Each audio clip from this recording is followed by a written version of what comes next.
Le but de ma conférence, qui avait pour thème l'avancée scientifique de l'Afrique, c'était de montrer qu'on vous parle d'Einstein, on vous parle de Max Planck, mais aucun de ces gens n'a dépassé la science que vous avez dans le village, que le vieux a dans le village, que nos temples ont.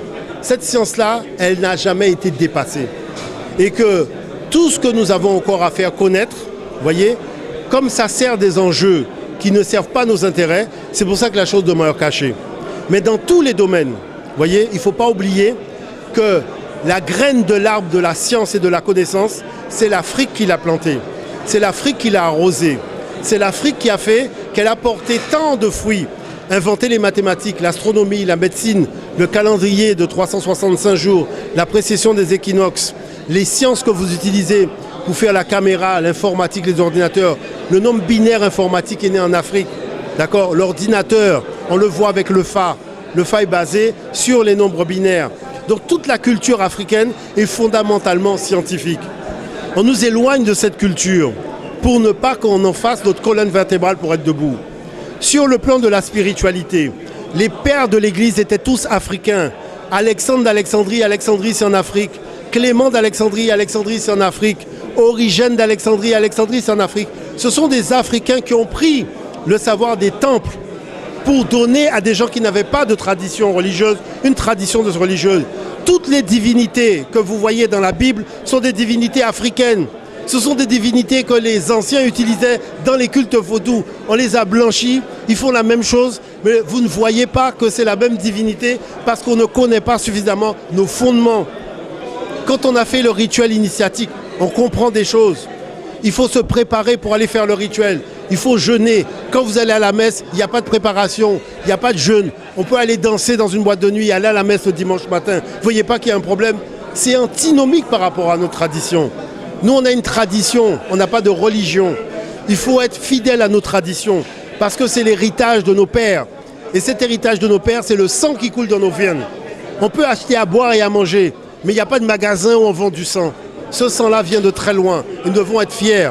Nous devons avoir notre colonne vertébrale et faire en sorte de ne jamais oublier qu'une pyramide, on dit qu'on a construit des pyramides, mais une pyramide, c'est des blocs de pierre qu'on a assemblés au même endroit. Chaque fois que nous sommes unis, nous sommes une pyramide.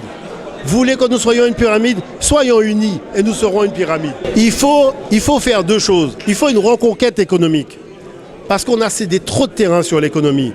Les boissons dans les magasins sont pratiquement 99% des boissons étrangères. Les jeunes sont là oisifs. Les jeunes doivent pouvoir fabriquer leurs propres boissons. Et il faut faire des jus de plantes. Arrêtez de penser en jus de fruits. Parce que ces exploitations sont trop colossales. Avec les jus de feuilles, les jus de plantes, on peut faire d'excellents jus.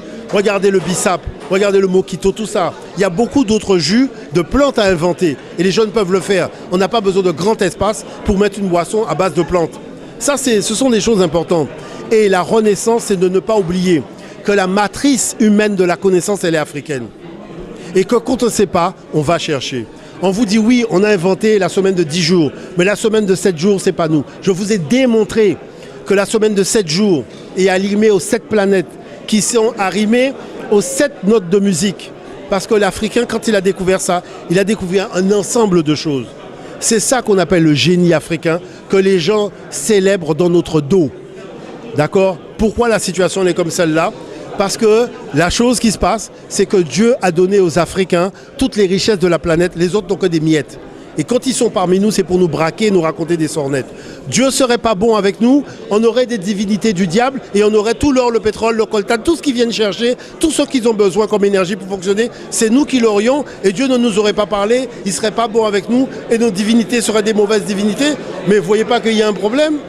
Le gars sort avec son église, il vient te dire que ce que tu fais, c'est pas bien, mais en attendant, ce que tu as chez toi, il l'a pas chez lui.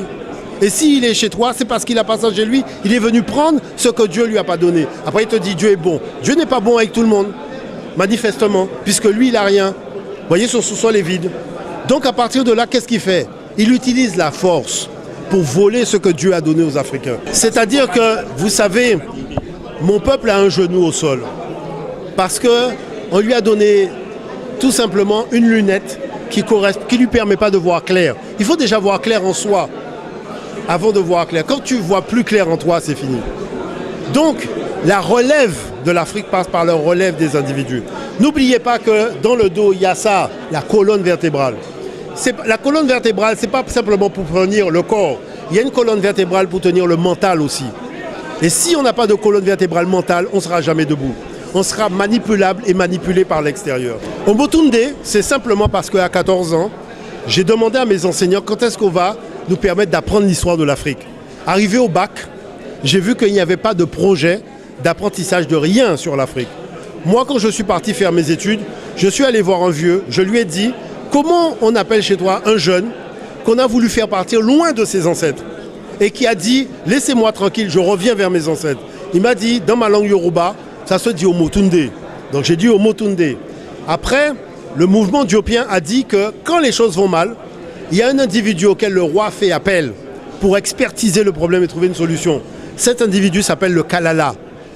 Tu es le Kalala du peuple noir. C'est pour ça que c'est Omotunde Kalala.